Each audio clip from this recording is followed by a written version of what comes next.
We got just everything you need. We're here to take the lead.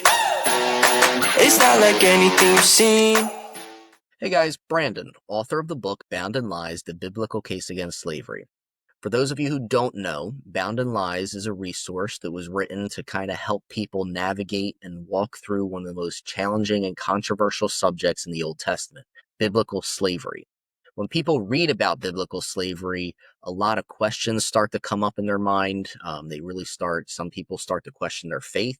They don't know what to believe. And honestly, there's a lot of misinformation out there about this particular subject because a lot of Christians don't really like to talk about it or really research it. So the people who are really best versed at talking about it and have the most knowledge on it are the people who are anti-God and anti-Bible. And so what we wanted to do was kind of produce a resource for people to be able to navigate through this issue and be able to reconcile their faith with what they were reading in the scriptures. If you were here for our first video, you'll notice a slight background change, and that's just because we have a lot going on, so we just had to use a generic background tonight just so that we have our bases covered, everything looks neat and tidy, even though it's not behind the scenes. Having said that, last week, we released a video montage of a lot of people on YouTube making particular claims about the Bible being pro-slavery, about God being pro-slavery. Some of the normal claims that you encounter when you talk about this subject and you start to talk about this particular area in the Old Testament. One of those claims was made by Dan McClellan. So Dan posted a video to his YouTube channel about 6 months ago, and it's a video that I came across a couple weeks ago. If you know anything about Dan McClellan, he is a biblical scholar.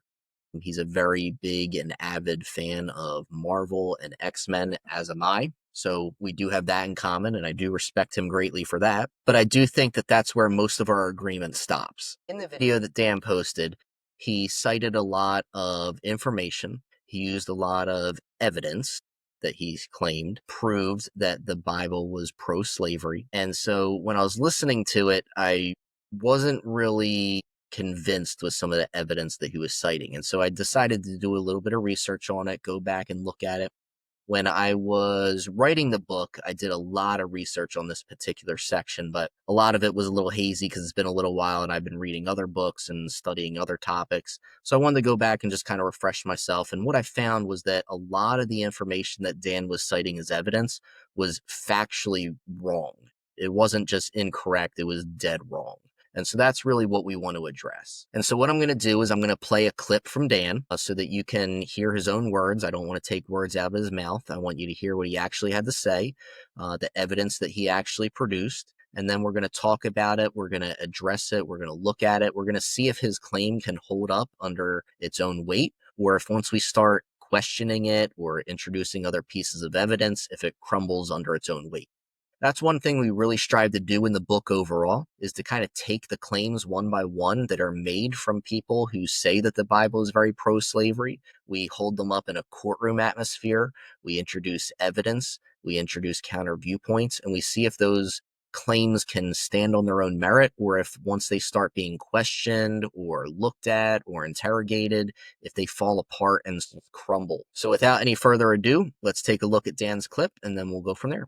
There is no part of the Bible that even questions, much less condemns, the practice itself of slavery. And finally, no, Exodus 21:16 and 1 Timothy 1:10 do not demonstrate that the slave trade was illegal in any way, shape, or form whatsoever. Exodus 21:16 prohibits the kidnapping of adult male Israelites. The covenant code is very specific with its terminology and with its reference to victims as well as perpetrators. Ish is a reference to an adult male Israelite. So the first thing I want to do is address Dan's claim that the Bible doesn't even question, let alone condemn, the practice of slavery. This is patently false. The Bible, in multiple instances and in multiple places, not only questions, but also outright condemns the practice of slavery. Now, I know that Dan would disagree with me on this, and that's okay. That's an argument that we're going to get into over the next couple weeks. But what I specifically want to talk about is Dan's claim of evidence that proves his point. He then goes on to say that many people in the comments section pointed him to a verse in Exodus 21,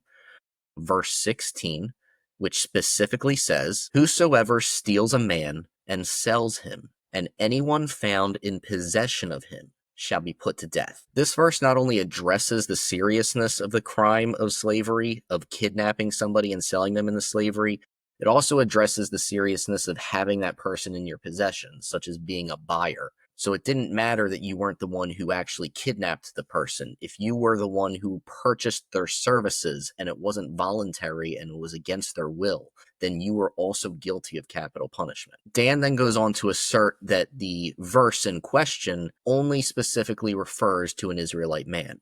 Just so we can make sure that we're on the same page, I'm going to play his clip on this one more time so that we can get a fresh understanding of where he's coming from, and then we're going to address that.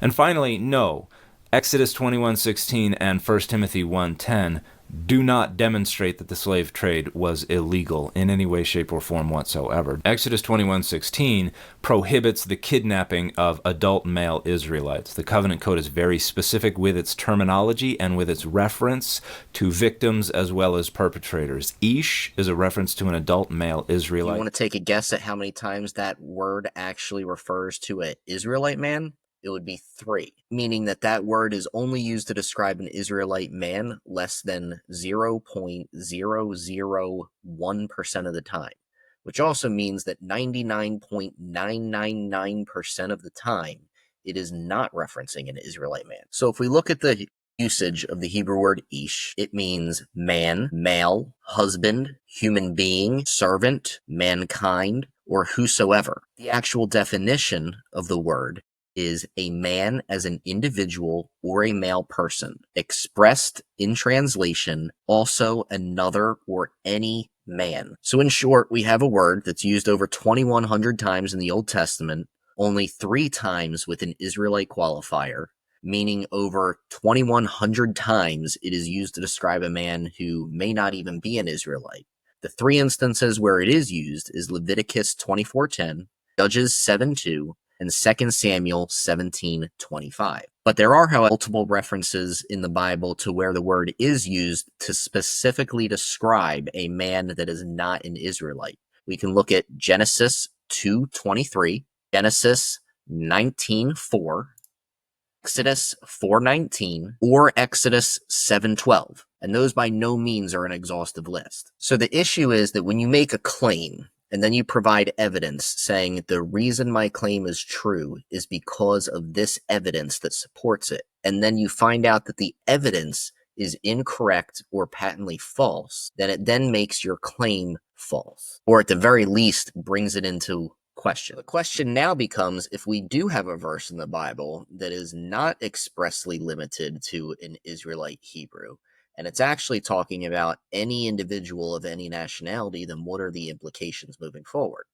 The implications are actually quite drastic. What that means is we now have a verse in the Bible that does not only question the practice of slavery, but also outright expressly condemns it. It says that anyone who is caught stealing an individual against their will, selling that individual to somebody else against their will, or purchasing that individual against their will and forcing them into labor is expressly guilty of capital punishment, meaning that they would lose their life. That to me seems like a very strong condemnation of the practice of slavery. So that's where we're going to leave it for now. But like I said earlier, over the next couple weeks, that's what we're going to be doing, is tackling some of the claims that you hear from a lot of people regarding this subject of biblical slavery. We want to answer some of the tough questions that get raised when people read not only the Bible, but also read the book, and help them find some clarity to the questions that they have.